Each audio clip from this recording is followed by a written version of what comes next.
Lecture 7, Philosophy and Ethics in AI.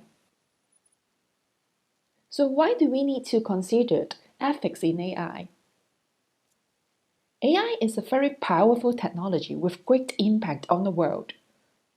AI comes with a lot of benefits, but associated with it, there's also risk and responsibility.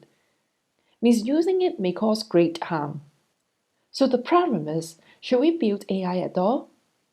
Let's assume that we should build AI due to its great benefits. We need to make sure that we can't control it. We also need to agree on how to use AI. And we need to build foundation for laws on AI as well. So what are the risks associated with using AI?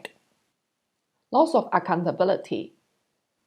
In many of the cases, AI will be employed to make important decisions. Basically, AI make use of the past data to do regression or classification, and then it will predict the best decision. Then the problem is, who is responsible when things go wrong? So if the accountability is not clear, adoption of AI technology will definitely be hindered. Improvement of AI technology will also be delayed.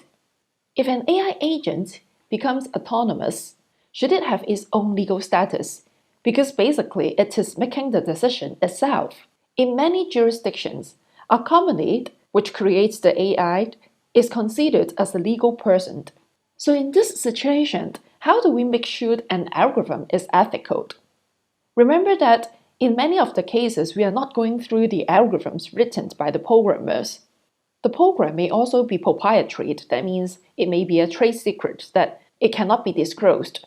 We will have an example on autonomous vehicle in the next video.